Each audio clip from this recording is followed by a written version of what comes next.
Globalisasi merupakan suatu realitas sosial yang secara khusus berkembang dalam peradaban manusia secara global.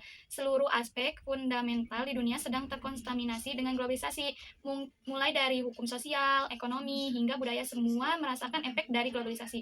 Globalisasi semacam menjadi instrumen yang merusak sekat-sekat membatas interaksi manusia di seluruh belahan dunia. Menurut Malcolm Watzer, profesor sosiologi dari Universitas Tasmania, globalisasi adalah sebuah proses sosial yang berakibat pembatasan geografis pada keadaan sosial budaya menjadi kurang penting yang terjelma di dalam kesadaran orang. Pengertian etika bisnis ini merupakan sebuah cara untuk melakukan kegiatan bisnis yang mencakup seluruh aspek yang berhubungan dengan individu, perusahaan, serta masyarakat. Etika bisnis di dalam sebuah perusahaan itu dapat membentuk nilai, norma, serta juga perilaku karyawan dan juga pemimpin di dalam membangun hubungan yang adil, sehat, dan baik dengan pelanggan, pemegang saham, serta juga masyarakat. Menurut Hill dan Jones, etika bisnis ialah suatu ajaran dalam membedakan antara salah dan benar dan memberikan pembekalan kepada tiap-tiap pemimpin dari sebuah perusahaan pada saat mempertimbangkan dalam pengambilan keputusan strategis yang terkait dengan adanya masalah moral yang kompleks. Contoh era globalisasi. Salah satu contoh era globalisasi di bidang ekonomi adalah terjadinya praktek ekspor dan impor. Ekspor-impor dapat meningkatkan devisa suatu negara dan memenuhi kebutuhan di dalam negara. Globalisasi yang terjadi di bidang ekonomi ini sangat berpengaruh terhadap perdagangan antara beberapa negara yang sifatnya bebas, karena memang pada dasarnya globalisasi ini bertujuan untuk menghilangkan hambatan-hambatan yang menjadi permasalahan, di mana hambatan yang menjadi masalah ini terjadi pada perdagangan internasional. Contoh dalam etika bisnis misalnya, yang memiliki bisnis yang sedang tren saat ini seperti Taite, kemudian ada perusahaan lain yang mengikutinya dengan melakukan inovasi, entah itu dari variasi rasa yang lebih banyak atau topping yang lebih beragam. Seperti itu tidak termasuk melanggar etika bisnis yang baik. Ini merupakan sebuah inovasi dalam berbisnis, kecuali jika menjiplak sama persis dari rasa, nama, bahkan brand pengemasan. Jika masih melakukan seperti itu, berarti perusahaan atau pihak yang tidak bertanggung jawab tidak memiliki etika bisnis yang baik. Etika bisnis yang baik dilakukan sebuah pengusaha adalah bersikap jujur, sabar, berperilaku baik, memakai pakaian yang sopan, menggunakan bahasa yang baik. Assalamualaikum warahmatullahi wabarakatuh. Halo teman-teman, ketemu lagi bersama saya, saudari. Di sini saya akan menjelaskan poin kedua ya teman-teman di materi etika dan bisnis. Dan poin kedua itu berisikan perusahaan dan pengakuan kepentingan bisnis. Nah, kepentingan bisnis adalah merupakan dua konsep yang saling terkait erat, beroperasi secara mandiri dan membutuhkan dukungan dari beberapa pihak yang memiliki kepentingan terhadap perusahaan tersebut. Nah, jadi pengertian perusahaan adalah sebuah organisasi yang didirikan untuk menjalankan kegiatan bisnis, menghasilkan produk, jasa, dan memperoleh keuntungan. Nah, perusahaan memiliki struktur organisasi juga ya teman-teman. Di antaranya ada sumber daya dan sistem untuk menjalankan operasinya. Dan pengertian pemangku kepentingan bisnis. Pengertian pemangku kepentingan bisnis adalah business stakeholder adalah individu, kelompok, atau organisasi yang memiliki kepentingan terhadap perusahaan, teman-teman. Nah, jadi perusahaan kepentingan ini dapat berupa juga. Nah, dapat berupa apa, teman-teman? Ada yang tahu? Nah, dapat berupa finansial, investor, kreditor, dan pemegang saham, teman-teman. Nah, ada juga berupa operasional, teman-teman. Operasional itu seperti apa sih? Di antaranya adalah karyawan, pemasok, dan pelanggan, teman-teman. Itu termasuk operasional, teman-teman. Nah, dan perusahaan juga mencakup masyarakat, teman-teman. Di antaranya komunitas, pemerintahan, dan organisasi atau non-profil, teman-teman. Nah, sebuah organisasi itu terdapat sebuah lingkungan, teman-teman. Organisasi, lingkungan, dan masyarakat yang peduli terhadap dampak lingkungan. Nah, lalu apa aja sih hubungan perusahaan dan pemangku kepentingan itu? Nah, hubungannya adalah perusahaan memiliki hubungan yang kompleks dengan berbagai pemangku kepentingan. Hubungan ini dapat juga berupa ketergantungan perusahaan bergantung pada pemangku kepentingan untuk mendapatkan sumber daya, dukungan, dan akses pasar, teman-teman. Nah, tanggung jawab juga terdiri. Perusahaan memiliki tanggung jawab untuk pertimbangan kepentingan, pemangku kepentingan, dan pengambilan keputusan, teman-teman. Oke, lalu di sini terdapat sebuah interaksi, teman-teman. Nah, perusahaan berinteraksi dengan pemangku kepentingan dan melalui berbagai cara. Lalu caranya apa saja sih? Nah, caranya adalah seperti komunitas, negosiasi, dan kolaborasi, teman-teman. Nah, pentingnya mengelola pemangku kepentingan adalah mengelola hubungan dengan kepentingan pemangku kepentingan saat penting bagi keberhasilan perusahaan yang efektif. Lalu perusahaan yang efektif itu seperti apa sih? Oke teman-teman, di sini saya akan jelaskan ya teman-teman. Nah, perusahaan yang efektif adalah contohnya meningkatkan kepercayaan, membangun kepercayaan dan hubungan yang baik dengan pemangku kepentingan. Nah, dan juga meminimalkan resiko konflik dan kerugian dalam berbisnis, teman-teman.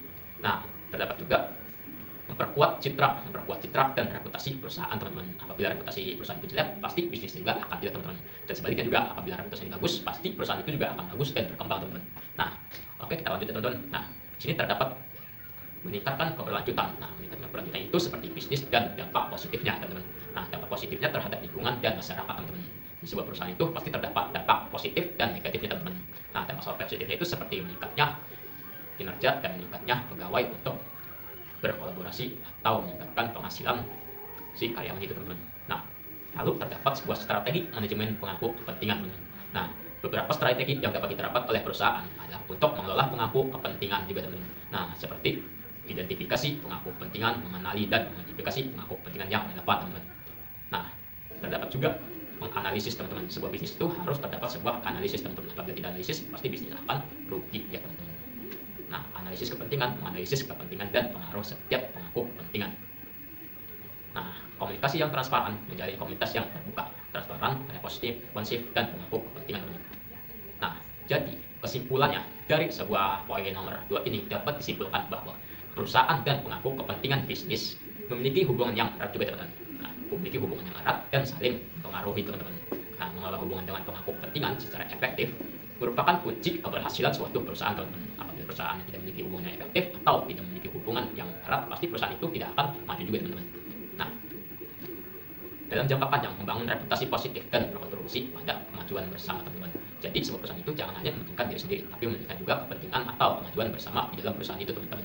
Oke, mungkin itu saja dari saya. Saya akan lanjutkan ke partner saya nomor 3, teman-teman. Sekian, terima kasih. Assalamualaikum warahmatullahi wabarakatuh. Manfaat etika bisnis di era globalisasi. Bisnis adalah suatu kegiatan yang telah mengglobal. Pengaruh globalisasi menjadi faktor pendorong terciptanya perdagangan internasional yang lebih luas. Di sini, etika menjadi titik sentral dalam setiap kegiatan bisnis yang berskala global, karena bisnis tidak cukup hanya dijalankan berdasarkan transaksi yang diikat oleh kontrak-kontrak formal dan legal saja, tetapi juga perlu dilandasi oleh rasa saling percaya di antara pihak penjual maupun pihak pembeli. Dengan berkembangnya kegiatan bisnis di masyarakat dan diiringi dengan globalisasi ekonomi, maka etika bisnis adalah bagian penting kegiatan bisnis itu tersendiri.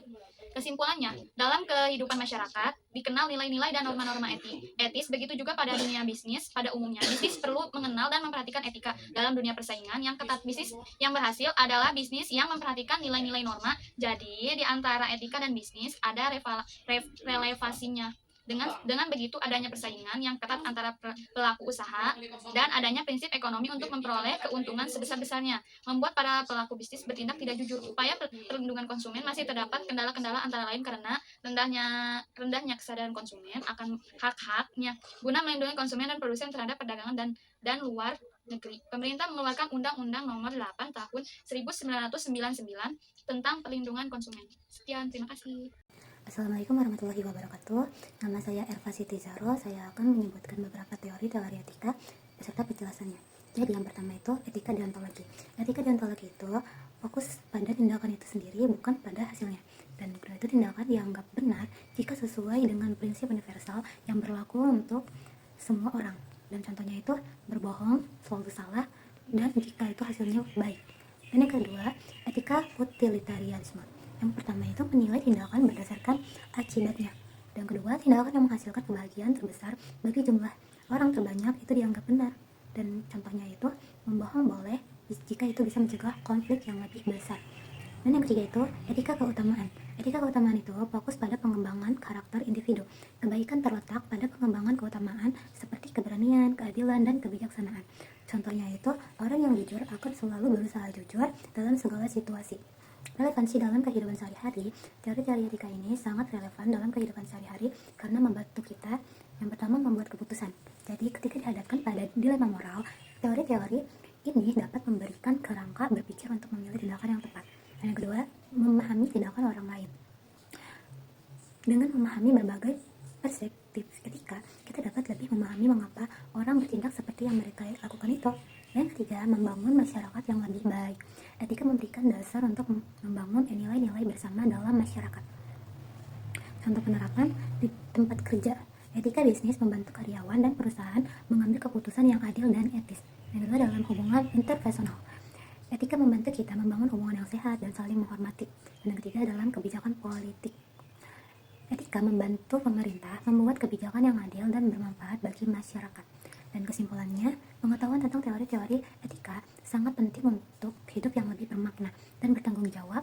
Dengan memahami berbagai perspektif etika, kita dapat membuat keputusan yang lebih baik dan berkontribusi pada dunia yang lebih baik lagi. Jadi itu hanya yang bisa saya sampaikan. Mohon maaf jika ada kesalahan. Wassalamualaikum warahmatullahi wabarakatuh. Assalamualaikum warahmatullahi wabarakatuh, teman-teman. Izin memperkenalkan diri. Nama saya Saudari dari Prodi Manajemen RA 3. Dan di sini saya akan menjelaskan poin kelima ya, dari mata kuliah Etika dan Bisnis. Dan poin kelima itu terdiri dari tanggung jawab sosial perusahaan atau disingkatnya CSR. Dan audit kinerja sosial merupakan konsep yang saling terkait dalam upaya perusahaan. Nah, untuk membangun keberlanjutan dan memberikan dampak positif bagi masyarakat dan lingkungan sekitar. Nah, di sini ada beberapa tanggung jawab sosial perusahaan atau lebih singkatnya CSR. Tanggung jawab sosial perusahaan atau bisa disebut juga dengan CSR adalah komitmen perusahaan untuk beroperasional secara etis dan bertanggung jawab terhadap stakeholder, termasuk karyawan, pelanggaran, termasuk investor, komunitas, dan lingkungan. Nah, CSR sendiri melibatkan berbagai aspek-aspek penting seperti lingkungan, masyarakat, etika dan bisnis, ketenagakerjaan, hak asasi manusia, dan masih banyak lagi teman-teman. Nah, manfaat dari CSR itu sendiri adalah tanggung jawab sosial perusahaan. Nah, perusahaan yang menerapkan CSR dapat memperoleh berbagai manfaat. Antara lain manfaatnya adalah meningkatkan citra dan reputasi, membangun citra positif, serta reputasi baik di mata masyarakat. Nah, meningkatkan loyalitas pelanggan, meningkatkan kepercayaan dan loyalitas pelanggan, serta meningkatkan motivasi karyawan dan meningkatkan moral dan motivasi karyawan. Nah, dan juga meningkatkan akses modal, meminimalisirkan risiko. Nah, audit kerja sosial adalah proses sistematis untuk menilai kinerja perusahaan dalam menjalankan tanggung jawab sosialnya. Nah, audit kinerja sosial sendiri dilakukan untuk mengevaluasi kinerja, mengidentifikasi area perbaikan, meningkatkan akuntabilitas, dan memenuhi standar atau SOP ya teman-teman. Nah, proses audit kinerja sosial sendiri umumnya melibatkan langkah-langkah yaitu sebagai berikut teman-teman. Terdapat beberapa langkah-langkah. 1. Perencanaan, 2. Pengumpulan data, 3. Analisis data, dan keempat, pelaporan. Nah, manfaat audit kinerja sosial adalah terdapat sebagai berikut teman-teman. Audit kinerja sosial dapat memberikan berbagai manfaat bagi perusahaan, antara lain 1. Meningkatkan kinerja sosial CSR, 2. Meningkatkan transparansi, 3. Memperkuat kepercayaan, dan keempat, meminimalisir resiko. Nah, jadi kesimpulannya adalah tanggung jawab sosial perusahaan atau disingkatnya adalah CSR, dan audit kinerja sosial merupakan konsep penting dalam dunia bisnis atau organisasi teman-teman. Nah, perusahaan yang menerapkan CSR atau tanggung jawab sosial perusahaan ini dapat melakukan audit kinerja sosial secara berkala, dapat membangun reputasi baik, meningkatkan kinerja, dan berkontribusi pada kemajuan bersama teman-teman. Oke teman-teman, mungkin itu saja sedikit presentasi dari saya yang terdiri dari poin nomor 5, tanggung jawab sosial perusahaan atau CSR. Sekian dari saya, terima kasih. Selanjutnya saya akan balik lagi kepada moderator atau ke teman saya teman-teman. Assalamualaikum warahmatullahi wabarakatuh. Bismillahirrahmanirrahim. Assalamualaikum warahmatullahi wabarakatuh. Selamat sore kawan-kawanku. Salam sejahtera untuk kita semua. Izin memperkenalkan diri, nama saya Ahdun, saya dari kelompok 1. Di sini saya akan menerangkan poin ke-6, yaitu hak dan kewajiban pemilik usaha. Pengertian pemilik usaha. Pemilik usaha adalah individu atau badan hukum yang memiliki dan mengelola suatu usaha dengan tujuan memperoleh keuntungan. Pemilik usaha bisa berupa perorangan atau suatu badan usaha seperti PT, CV, dan yang lain-lain. Hak pemilik usaha. Pemilik usaha memiliki hak-hak tertentu yang diberikan berdasarkan hukum dan perjanjian yang berlaku. Beberapa hak tersebut yaitu adalah 1. Hak untuk mengelola usaha. Yang kedua, hak kepemilikan atas aset usaha. Yang ketiga, hak untuk menerima keuntungan. Yang keempat, hak untuk menjual atau mengalihkan usaha. Dan yang kelima, hak untuk membuat keputusan hukum. Dan kewajiban pemilik usaha juga. Sebagai pemilik usaha terdapat kewajiban yang harus dipenuhi dengan menjalankan usaha secara sah dan bertanggung jawab. Kewajiban ini meliputi 1. Kewajiban mematuhi hukum dan peraturan. Dan yang kedua, kewajiban membayar pajak. Yang ketiga, kewajiban mengelola keuangan usaha dengan baik. Yang keempat, kewajiban menjaga hubungan yang baik dengan karyawan. Yang kelima, kewajiban menjaga keberlanjutan usaha. Dan yang terakhir, yaitu kewajiban menyelesaikan perselisihan dengan pihak lainnya.